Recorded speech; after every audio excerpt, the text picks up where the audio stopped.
So as the title says, being proportionate and having efficient training actually have a correlation with each other. And basically what I'm trying to say is probably don't train every muscle group one by one. I know there's benefits to having like a specific machine at the gym that does this one thing. If you have an imbalance and you need to train just this part of the muscle or just one major muscle group. But you shouldn't be doing that for every single muscle you train. And if you're midway into training, it's probably not the most efficient way because it takes a long time and there's more room for error. Like if you say, I want to train each head of the tricep one by one. Well, you can do that, but what if one of your heads of the tricep needs more training than the other one? Or what if you accidentally train one head of the tricep more than the rest? And maybe if you don't even do that, you keep all the reps and the sets the same for each head of the tricep. Well, they're all a different size, so they're all going to need different intensities to get the same result. But, there's something you can do for this, or you want to pay attention to what actually needs to be trained more. You can listen to your body. Like I mentioned in one of my most popular videos, you pay attention to what you're feeling and then you can kind of understand which head of the tricep you need to train more than the other ones. But things are still more complicated than they have to be. And on top of that, it's not as efficient time-wise. Why train each head of the tricep one by one when you can train the entire tricep and maybe even incorporate your shoulders into the exercise and maybe make your abs work a little bit as well?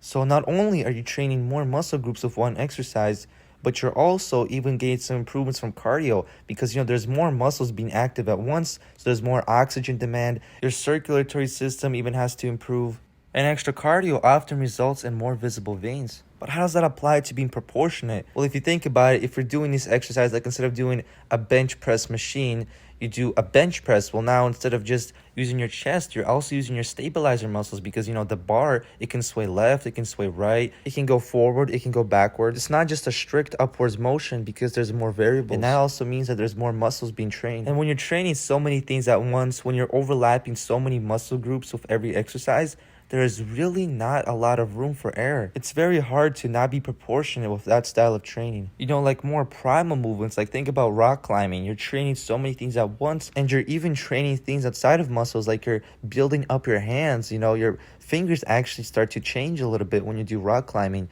Your fingers get tougher, they get wider because there's more fat reserves, the tendons are stronger. Not only that, but even the bones inside of your hands change because they get a higher bone density. But to be fair, bone density is pretty much affected every time for the body part you're training. Even doing a squat, that still puts stress on your bones. But if you compare exercises to each other, there's ones that target the bones a lot more than other ones. Like if we use squats again, compare squats to box jumps. That's a lot more stress on your bones. But I feel like for rock climbing, there's going to be significantly more stress on the hands themselves and those bones specifically. So how do you apply this efficiency? Well, you do it where you can. There's many exercises where there really isn't any room to try to target more things, like when you train your wrists. So to apply this style of training, maybe instead of doing just a bicep curl, what if your back also needs to be trained? Well, then do a chin up. And maybe you want to train your tricep instead of doing a overhand something. You know what this exercise is. Do a push up. And to make this even better for proportionate training, so now not only are you overlapping so many muscle groups because you're choosing more diverse exercises, but you can also add variety. Think about push-ups. There's chest-dominant push-ups. There's diamond push-ups. There's push-ups that target your shoulders more. There's push-ups that you do on the staircase, the ones I'm talking about, that are a little bit easier to do. You can put your palms farther back when you do push-ups, and that's going to increase the difficulty. You can do a one-arm push-up. You can do an assisted one-arm push-up. There's so many variables that you can combine in a push-up to really create so many different forms of it. If you do all those things, there's going to be very rare instances where you're just going to have to do an exercise that targets this part of the tricep, or go onto a machine that only targets this part of the quad. And I've been talking about machines a lot, and machines have benefits, but there are of course drawbacks of them. Just like I mentioned, there's no stabilizer muscle training. So if you train your legs on a machine the whole time and maybe you can move 400 pounds in that machine, that doesn't mean if you try to squat with free weights, you're also going to be able to move that 400 pounds. No, you're probably going to get far less because you're going to wobble and it's going to be difficult. There's obviously many pros of machines. Like for the bench press machine, you don't need a spotter. There's a lot less risk. And even squat machines, they're also probably far less risky.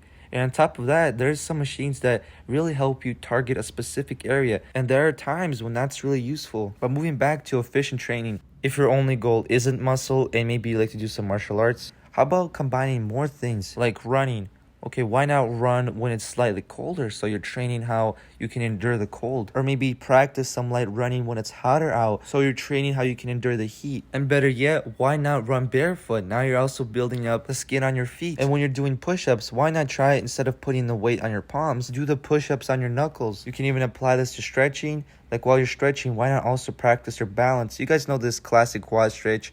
You try to make the ball of your foot touch your back, you're stretching your quad. Why not also bend down and stretch your hamstrings at the same time? And there's obviously a disadvantage of doing something like this because, okay, if we use the previous example, I'm trying to practice my balance or stretching my quad. It kind of takes away from the stretching itself because you're putting some focus onto balance as well. But I thought it would be better if I just completely shared everything that I have and let you decide if the information is useful or not. And that's it. Have a good day.